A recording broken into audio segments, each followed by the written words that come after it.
This video's a month late because I'm lazy as fuck. About 2 years ago, I posted this review for Endwalker. I'm not gonna rewatch it, so I can't tell you if it's held up, but this thing marked the start of my adventure posting videos to this channel. Several patch reviews and a handful of actually good videos later, we've once again reached the release of a new Final Fantasy XIV expansion. Even though the spoiler embargo is up, you could say whatever you want now, I'm not gonna deviate too much from my usual 14 patch review structure. So for those who are around, same as usual, but for any new folks, this video is going to be split up into two parts. A spoiler-free discussion of what I thought worked and didn't quite work about the new expansion, and then later a spoiler-focused section where I can talk about specific characters, and moments, and whatever the heck I want to without limiting myself. Oh, also, in the time that it's taken me to make this review, the Arcadian has been out for a while. Savage is live, that's fun. So I'll add in a brief little section to both of the, give my thoughts on that. Before we get started, the usual housekeeping. If you end up enjoying the video, don't forget to hit the like button. If you want to stay up to date with whatever I end up making next, I've got a subscribe button and a bell. Clicking those is free. Anyways, let's get started. So, going into this review, I feel like I need to make something crystal clear. There's been a disappointing number of gross takes surrounding nearly every aspect of this expansion. I have no patience or respect for bigotry of any kind, so I'm going to go ahead and filter some people here right off the bat. Terral is a sick setting, and it being influenced by indigenous Latin American culture and people is baller as f. The voice work, while maybe a tiny bit iffy in a couple places, was pretty solid overall, and I appreciate how much work all the actors put into bringing the characters to life. I think anyone whose criticism of this expansion is based on any form of bigotry is cringe, and I don't want to hear it. Alright, now we can actually talk about the expansion. To really be able to discuss Dawntrail, it's necessary to start by talking about its main character, Wuklamot. So this has actually been a point of contention, I guess. Yes, the Warrior of Light is not the main character of Dawntrail, but that's not a bad thing. It's actually quite refreshing. We've been the central protagonist of 14 for over 7 years now, if you're a Legacy player, even longer. The Hydaelyn and Zodiac saga was our story. Endwalker brought that story to a close and opened the door to tell other new stories. Following the 6.x patch quest, I was ready to take a little step back from the center spotlight. It'll also be a bit weird to be the central focus for a story about protecting the peace and potentially saving a nation that our character doesn't have any connection to. It's very foreign savory. And regardless, it's not like our Warrior of Light isn't involved in the story. In fact, we're the second most important character in the entire story, serving both as a mentor figure as well as a deciding factor in pretty much every conflict that arises. We're like the Kakashi to Wuklamot's Naruto, or the Rayleigh to her Luffy. We're practically the Gojo to her Yuji, if we're gonna keep using anime characters. We're still a really big deal, it's just not specifically our story. Speaking of anime, here's a segue. Wuklamot is a lot of fun. Optimistic, confident, and driven, she's the closest this game has given us to just outright featuring a shonen anime protagonist as a central character. Which, while a bit silly, does work surprisingly well as a counterpoint to, the nihilistic despair that seems to be a large theme in Endwalker. After spending an entire expansion proving that hope and kindness are worth fighting for in the face of despair, it was kinda cool to see a character that fully embodies that belief in those values. It was also really cool to see how her approach to this unyielding kindness evolved over the course of the game. It's wild though that unlike a lot of popular anime protagonists, Wuklamot is just fully willing to lock in and axe someone if they're just an uncompromising threat to the people of her country. But, let's not get too far ahead of ourselves. This all being said, I can understand that there are some people who just don't really like a character with such an upbeat, outgoing personality. It's well established that I cannot stand Xenos in his later appearances in the story, so, I just think this kind of stuff comes down to preference, and that's okay. Provided that the preference is... Yeah, you get the point. While we're on the subject of characters, I enjoyed every new character we got to meet. Our supporting cast was a lot of fun, and the antagonists had a great amount of depth to them, too. Kona and Ernville especially showed a lot of development over the course of the MSQ, which lets us now pivot to the story itself. Like I mentioned earlier, it's important to discuss Wuklamot in order to actually be able to talk about Dawntrail, which is also true for its story as well. The MSQ is structured around her and set up in a way to promote her character growth and, development. To that end, the game focuses a lot on the individual zone stories for a lot of the beginning of the MSQ. One of the best ways I've heard this described is that it's like a bunch of little Ozm steps, which is great, because the Ozm step rocks. Each zone cares a lot about introducing you to the people who live there as well as their culture and history. While I've heard some complaints that this makes the story feel slow, I'd argue that deliberate might be a bit more of an apt descriptor. A key theme of Dawntrail is getting to know new people, and this more intimate approach to regional storytelling does wonders to get that across. This also really helps to get you invested in a region that we've only just arrived to. It's consistently excellent world building the likes we haven't seen since Shadowbringers. Contrasting the measured first half of the story, the tail end of the narrative accelerates to a much faster pace while significantly raising the stakes. I don't, however, think that the change in pace between the two halves is nearly as drastic as I've seen some claim. The same level of care is put into the final two zones and settlements world building as the rest of the expansion. We're just on a clock now. I can't get too much into details because of spoilers, but I can say that it is very cool, poses some interesting questions, and expands the lore in very interesting ways. Okay, let's talk about combat and duties now. Dawntrail has displayed a noticeable increase in difficulty across the board with its dungeons, trials, and raids. This is great. At the level we're at as players, I agree with the dev team's design philosophy that we're more than capable of dealing with some harder content. A lot of the new stuff has some genuinely really cool and interesting mechanics, the trials and raids especially showing this off. I mentioned I'd bring up the Arcadian, so I can go ahead and just do the spoiler-free part now. Earlier I talked about Wukamat being FF14's first, shonen protagonist. Well, the Arcadian introduces our very first tournament arc, which is very cool. Each stage is a fight against a themed combatant with unique moves and mechanics based around that theme. The fights even have a voice commentator that reacts to how well you and your party are doing. The raid story is also introducing some interesting threads, so I'm kind of excited to see where that ends up going, and I'm hopeful that it'll end up being, fun and exciting. Alright, the last part of the spoiler-free section is pretty much a formality. The OST was banging as usual. Soken and the music team just kept cooking, fantastic use of leitmotif throughout pretty much every track, and they really nailed the connecting threads between all of the songs and just ties them all together no matter how small it is. Alright, this marks the end of the spoiler-free section of the video. If you haven't finished Dawntrail yet, consider saving this to your watch later and you can come back when you're done. Otherwise, there's a timestamp on screen, or you can just hop to the last chapter to see the final rating score thing at the end of the, Final thoughts, click, go there, fantastic. With that said, let's move into the spoiler section. So remember when I said this video was late because I'm lazy? So I'm gonna make this section a little bit shorter than I usually would for the same reason. Anyways, let's start with some lizards. I really enjoyed Zeralja and Bakul Jaja. They're great, fantastic. There's a lot of nuance to the way that they act and why they act the way they do and what sent them down that path. Very cool. Parental abuse and negligence isn't really a topic that we see discussed in 14. Last time was with Yotsuyu, but they brought it back, in a well-structured and thought-provoking way. Bakul Jaja grew up as this messianic figure, and the whole time he knows that there's this horrible truth about, the eugenic practices going on that led to his birth, and that's tough. And then he's got all these unreasonable expectations put on his shoulders, and his dad's super abusive. It wasn't a direction I was expecting his backstory to go, but it's super well done. It's really, really interesting. It's interesting to see that he's just got all this, guilt that he's kind of holding on to, and then he's been shown that he's supposed to be entitled and pretentious because he's all important. It's a cool lens to just look at his actions. Also, he's like a teenager from what I've read. He's not even a full adult. There's just rebellious big lizard teenager that's been told he's Jesus every day of his life, and then his dad says he doesn't love it. Damn, that's gonna mess someone up. It's also really cool that we get an opportunity to offer help to the Mamulja of Yoktael.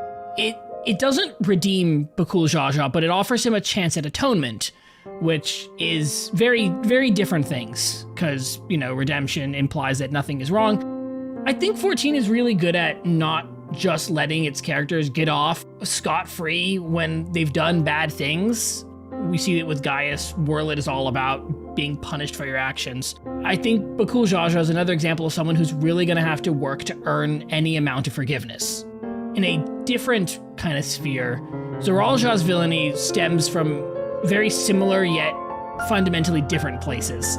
Where Bakul Jaja's father he's too involved in his son's life, Galul Jaja appears to not have been present enough in Zoral Ja's childhood. This, coupled with a similar situation of Zoral Ja being born with this moniker of being like the resilient son, and his very birth was a miracle, and then he's got all this expectation of greatness because he's related to Tiral's culture hero. It's difficult because it leads him to become very isolated because he's got all of these expectations all weighing down on his head, and he's like a kid. You could honestly make an entire video just on Zoral Ja and all of that, and someday I might. Today is not that day, unfortunately. All in all, the amount of subtlety and nuance put into his character was beyond impressive. It's really, really interesting because a lot of the reading you get of his character comes from what he doesn't say and very subtle things he does, which is difficult to like see at first, but once you start like noticing it, it's cool. It's very, very good. Now, before I move into Sphene, Alexandria, and Living Memory, I do want to mention one little thing. Bringing up Xenos again because I am a bitter, spiteful person. It's very funny that the greatest counterpoint to Xenos' whole, like, I will do anything just to get one last fight in with you. Just some jolly old king being like, hey man, you want to throw down? And we're like, I guess, maybe. He just asks politely. And like, you can say no, but you know, he just asks, which is funny. That's also really cool, like setup for the fight where you have to fight the prime of his youth, Galul Ja later. But yeah, I mean, at any point, theoretically, Xenos could have just been like, I want to fight to the death, I'm gonna cause a lot of problems, and I guess maybe we could have just been like, fine, whatever, we'll go out into a field and kill each other. I don't want to, but I don't want you hurting other people. Just ask, man. You're so weird. You're so weird. Now then, Living Memory. This honestly, this topic could be its own video as well. Sphene is a strange character. She's not like a bad character, but she's like this, she's almost like an unwilling villain, which is weird. It's only sort of accurate, because it's like she's two characters in one. And the two selves interacting is one of the driving forces between everything that she is, which I think is really cool.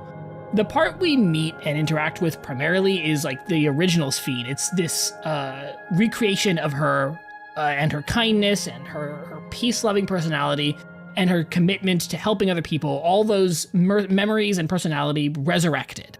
At the same time, she is also her prime directive, which was, put into place by preservation when they revived her as an Endless, which makes things complicated because she can't really be her original self and also be this program, and one of them is generally going to override the other. It also presents her as an interesting mirror and foil to Wuklamot. Fundamentally, they share some of the same ideals and desires for peace, but because of Sphene's nature as a pre-programmed synthetic memory construct, they can't ever be on the same side. It's very much a you can't save everyone moment for Wuklamot, and though she's kind of forcibly comes to terms with that, it's really not easy. I think the best part of their dynamic is how in pretty much every situation, except for the end when Sphene's going like, oh, I'm evil now. You can just tell how they would have been friends. In any other situation, the two of them would have been friends, or maybe something more. You can just feel how much they really want it to be any other way. Ah, shit, is that what, shippers are like? Is that their whole thing? Uh-oh. Anyways, Living Memory. Yeah, Living Memory. I feel like this whole zone is gonna be kind of different for everyone when they go into it, just because of, it really plays on your own personal experiences. Ultimately, though, I do feel like it's one of the kindest zones we've ever seen. But it's also this very, kind of somber and, a bit disturbing in a very specific way. Everything in this area is very ephemeral, and it's not truly real. It's not real, and yet it, offers this very kind and thoughtful closure to a ton of people, which is, very weird. It's this area that is made entirely out of love for people that, that you've lost. It's made as an act of kindness. And it's also this horrible, grotesque perversion of the very laws of nature. It's fundamentally just this kind of messed up place if you think about it. I don't know. When I went through it, it made me feel a bit like Emmett Selk. Like, sure, they look like people, and they look like people we know, and they act like it too, but they fundamentally they can't be allowed to exist. If we're going to protect all of the innocents across the source and the shards, they just can't. So, cool. Now we know how that feels. That's kind of interesting. Again, a video of this length doesn't really accommodate a full discussion of it, but I think it being this thought-provoking is very, very good. All in all, A+ zone, and I think the artistic commitment to killing the zone permanently is a masterclass in visual storytelling. There's a lot more I'd want to say, but I don't want this to drag on forever. Ultimately, I really enjoyed the second half of the expansion. Sure, it wasn't flawless, but I think it was generally a really cool exploration of grief, loss, memory, and legacy. All right. Last thing we're going to talk about is the Arcadian, and by extension, Solution 9.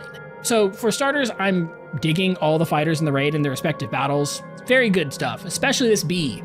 It's really, really funny that they let us just like beat the tar out of someone's Oshi. That's incredible, thank you. In terms of the writing, both the Arcadian and Solution 9 have this undertone of like the culture and society being built on the populace just fundamentally not knowing some very traumatizing stuff or how to process that traumatizing stuff. It's like this giant cyberpunk themed house of cards, and like I know we're just gonna have to help pick it up once it gets blown down later in the passages. Well, okay, it's already been blown down. It's like fallen to pieces, and honestly, I'm here to see that like reconstruction effort.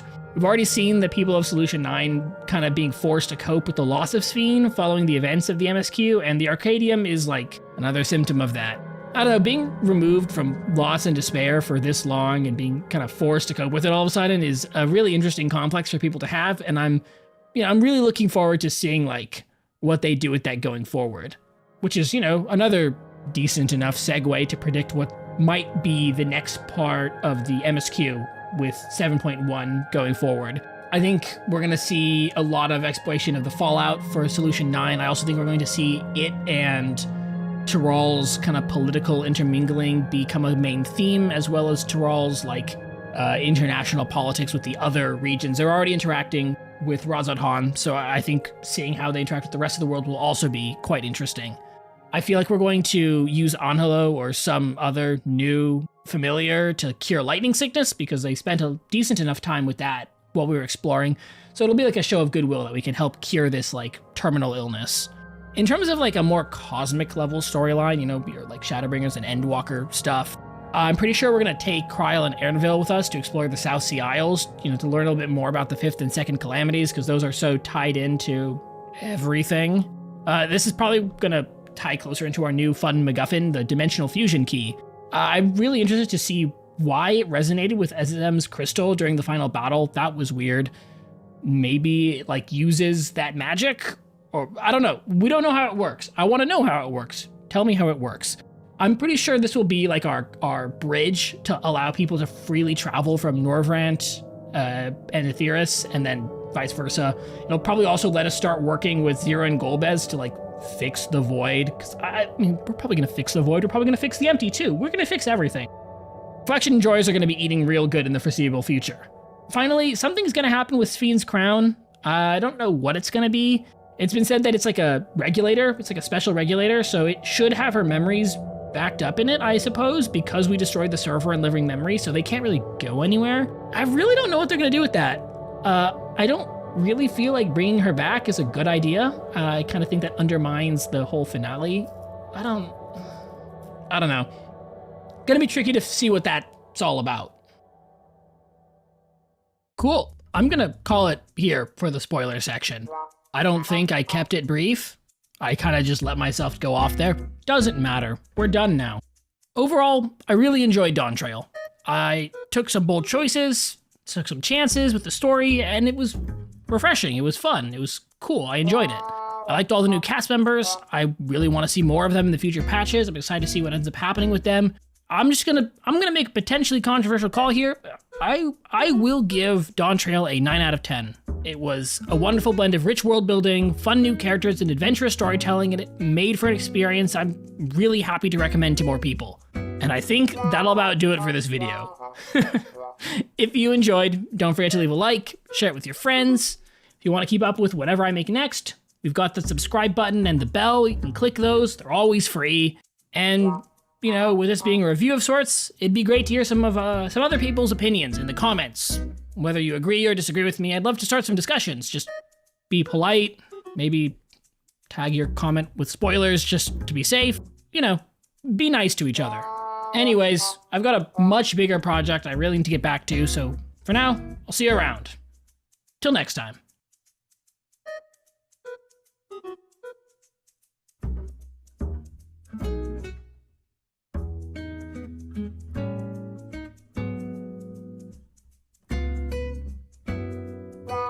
Ha ha ha.